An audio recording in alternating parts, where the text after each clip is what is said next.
Vous écoutez Radio Diaspora Vision, la voix de la diaspora sénégalaise dans le monde.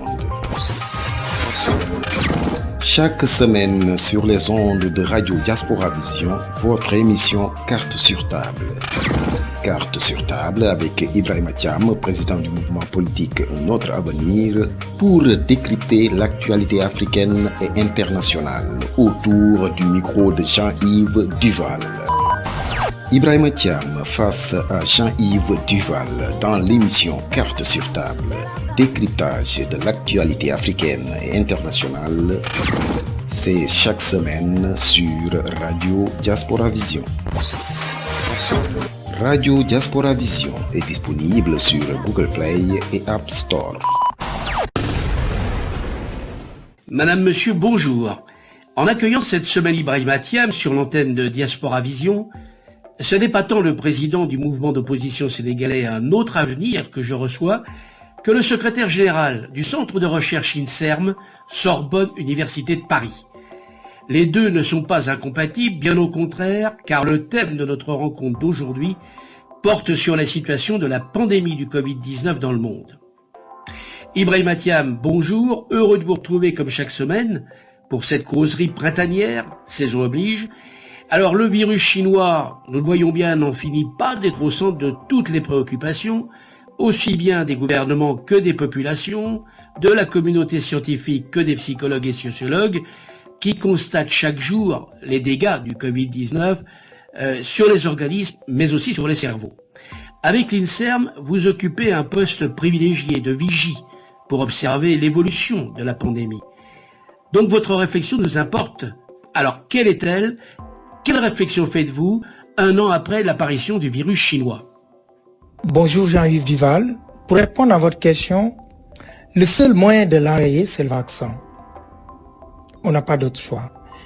Je me félicite tout d'abord que la communauté internationale se soit mobilisée aussi rapidement pour mettre au point plusieurs vaccins, américains, européens, russes, chinois, dans un laps de temps jamais égalé dans notre histoire. Aujourd'hui, la difficulté rencontrée par les laboratoires est dans la production massive de ces vaccins. Les pays pauvres, en particulier, attendent des centaines de millions de doses pour leur population.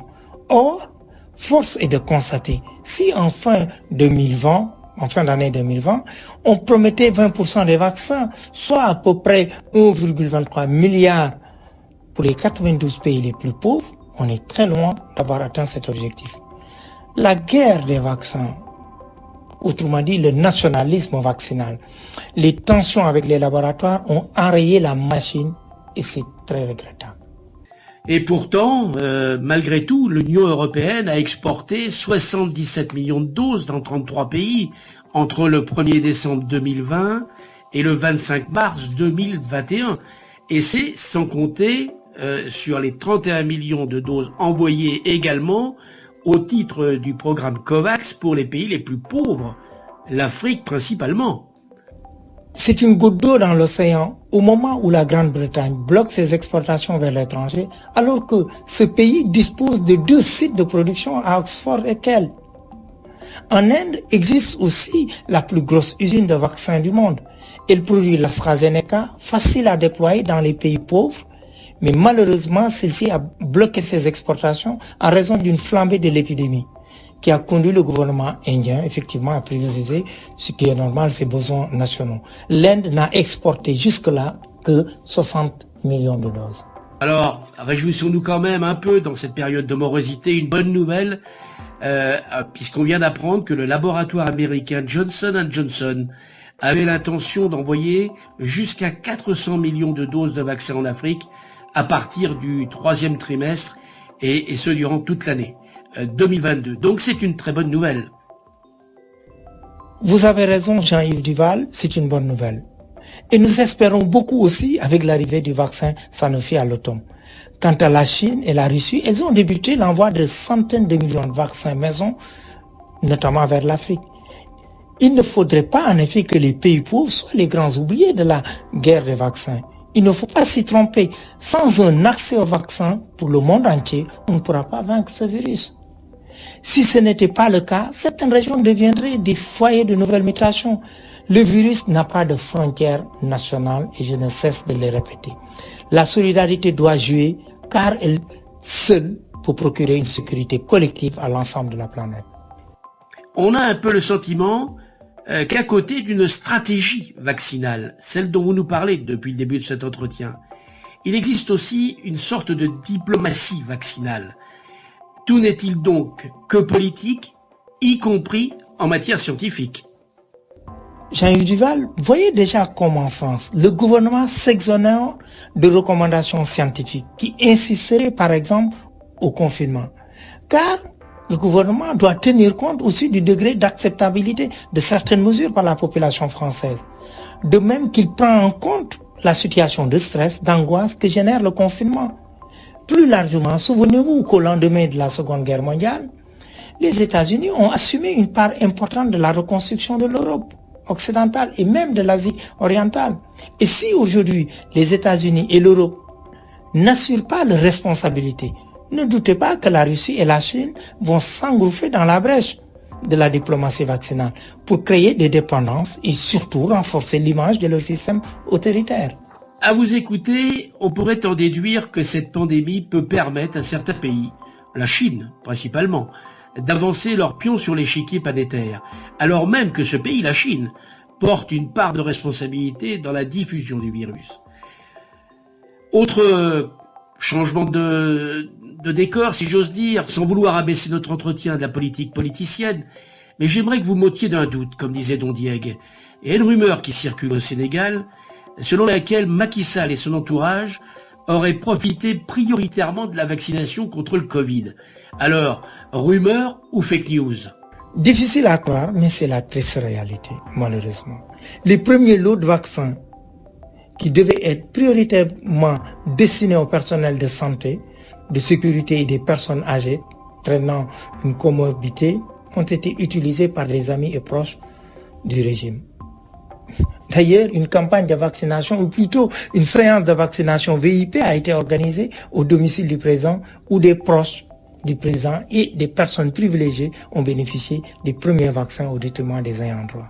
C'est malheureux, ça démontre que les puces sont à la vaccination et une fois de plus, la facette la plus hideuse de la gestion nébuleuse de la crise sanitaire.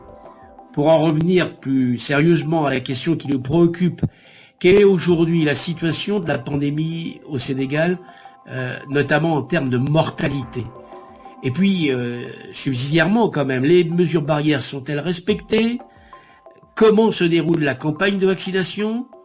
Et puis, êtes-vous optimiste pour l'avenir? Je pense en particulier, s'agissant du tourisme, qui est une autre victime de la pandémie, qui concourt à la richesse nationale du pays et qui aujourd'hui est à l'arrêt. Jean-Yves Duval, le Sénégal recense plus de 1000 morts liés à la pandémie. Ce sont des chiffres qui n'ont rien de comparable avec ceux aux États-Unis, en Europe ou dans certains pays d'Asie. Mais la pandémie a fortement affecté certains secteurs, à commencer par le tourisme, que vous avez souligné, 8% du PIB, à l'arrêt depuis la fermeture des liaisons aériennes. L'hôtellerie, la restauration, les transports, qui sont également sous le coup de l'état d'urgence. Le fait aujourd'hui de respecter le mot d'ordre de rester chez vous a considérablement ralenti la production nationale. C'est pourquoi l'impact de la crise sanitaire se mesure par le recul du taux de croissance qui était en moyenne de 6,8 dans les précédentes années, mais qui est aujourd'hui à un taux négatif à 0,7% en 2021. Et l'absence d'activité est ressentie par le commerçant, par le salon de coiffure, le chauffeur de taxi, le musicien, l'artiste, le couturier, par tous les corps de métier. Et la quasi-totalité de ces entrepreneurs sont dans le secteur informel.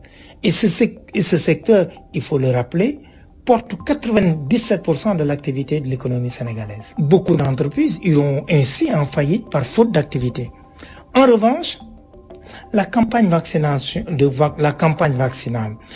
a débuté partout dans le pays. Et 200 000 doses attribuées par le laboratoire Sinopharm et le lot de 324 000 doses d'AstraZeneca reçues dans le cadre de l'initiative COVAX. C'est pourquoi je reste optimiste car notre pays dispose d'atouts et de ressources pour retrouver une dynamique économique. Si de profondes réformes structurelles sont engagées par le président Macky Sall à la sortie de la crise sanitaire. Ma dernière question portera sur les conséquences géopolitiques qui découlent de cette crise sanitaire historique. Une crise que jamais le monde n'avait connue, du moins dans la période contemporaine. Nous avons effleuré une partie de la réponse en évoquant l'influence grandissante de la Russie et de la Chine sur le continent africain. Comment voulez-vous que l'Afrique ne soit pas reconnaissante envers ceux qui ont répondu à son appel au secours? Mais c'est à l'Amérique et à l'Europe de voir, au-delà des conditions sanitaires et humaines, leur intérêt économique. Ils ont donc un rendez-vous avec l'histoire. À eux de ne pas le manquer. Au-delà, rien ne sera plus tout à fait comme avant. Voyez comme la France déjà rapatrie certaines de ses fabrications de manière à ne plus être dépendante des usines étrangères. Mais le problème des masques est un exemple de ce point de vue. Il reste très édifiant. Et pas seulement. Les gouvernements ont pris conscience que la mondialisation avait ses limites et qu'au bénéfice d'une main-d'œuvre bon marché en Asie, on ne pouvait plus laisser la Chine être la seule usine du monde. Et si de cette crise, la solidarité pouvait ressortir renforcée, je dirais que la lucidité plus grande, alors cette pandémie aurait au moins un aspect bénéfique. Je vous remercie Ibrahima Thiam pour cet entretien très enrichissant et qui, je pense, aura intéressé nos auditeurs. Et j'en profite pour rappeler que vous êtes le président du mouvement Notre Avenir, ouvertement opposé à la politique du président Macky Sall au Sénégal, mais que les hommes politiques dont vous êtes avaient aussi un rôle important à jouer dans cette grave crise sanitaire que connaît le monde aujourd'hui. Votre opinion, donc, nous importait. Merci Jean-Yves Duval. C'était un plaisir de répondre à vos questions sur un sujet d'une brûlante actualité. Merci aussi à nos auditeurs de Diaspora Vision qui nous ont suivis. Merci pour leur fidélité. Je leur donne donc rendez-vous samedi prochain pour un nouveau Carte sur table. D'ici là, portez-vous bien et passez une excellente semaine à l'écoute de nos programmes. Vous écoutez Radio Diaspora Vision, la voix de la diaspora sénégalaise dans le monde. Chaque semaine sur les ondes de Radio Diaspora Vision, votre émission Carte sur table. Carte sur table avec Ibrahima Thiam, président du mouvement politique Notre Avenir, pour décrypter l'actualité africaine et internationale autour du micro de Jean-Yves Duval. Ibrahima Thiam face à Jean-Yves Duval dans l'émission Carte sur table. Décryptage de l'actualité africaine et internationale, c'est chaque semaine sur Radio Diaspora Vision. Radio Diaspora Vision est disponible sur Google Play et App Store.